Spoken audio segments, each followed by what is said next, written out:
هو الذی خلقکم من نفس واحدۃ، وہی ہے جس نے تمہیں پیدا کیا ایک جان سے، وجعل منها زوجها، اور اسی سے بنایا اس کا جوڑا،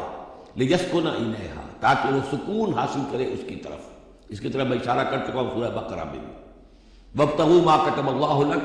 کہ یہ جو معاملہ ہے شوہر اور بیوی کا، اس میں یہاں جہاں اولاد کا معاملہ ہے وہاں ایک تسکین بھی ہے، سکون بھی ہے۔ فلما تغشاها، تو جب شوہر ڈھانپ لیتا ہے اپنی بیوی کو، حملت، اور اس سے حمل ہو جاتا ہے، حملا خفیفا، اور وہ ہلکا حمل ہوتا ہے، ابھی پتہ بھی نہیں چلتا کہ کوئی حمل ٹھہر گیا ہے، فمرت بہ، تو وہ اس کو لے کر چلتی پھرتی رہتی ہے۔ فلما اثقلت، جب بوجھل ہو جاتی ہے، دعوا اللہ ربہما، تو اب وہ دونوں اللہ کو پکارتے ہیں اپنے رب کو، لئن آتیتنا صالحا، اے اللہ اگر یہ بچہ تو ہمیں عطا کر دے گا صحت مند، صحیح، درست،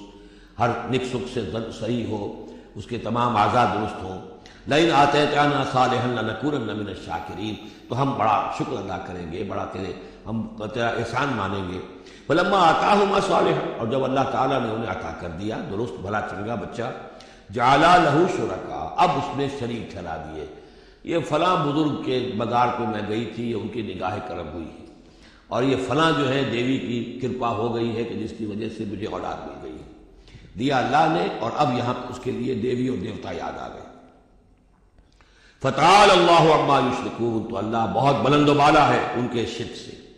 ایشرکون ما لا یخلق شیئا وہم یخلقون، کیا وہ ان چیزوں کو شریک کر رہے ہیں اللہ کے ساتھ جو کوئی شے تخلیق کرتے ہی نہیں، وہ تو خود مخلوق ہیں۔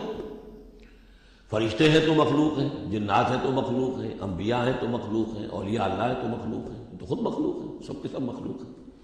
ایشرکون ما لا یخلق شیئا وہم یخلقون ولا یستطیعون لهم نصرا ولا انفسهم ینصرون، نہ وہ ان کی مدد کر سکتے ہیں نہ وہ اپنی مدد پر قادر ہیں، وہ تو سب کے سب جو ہے اللہ کے بندے ہیں۔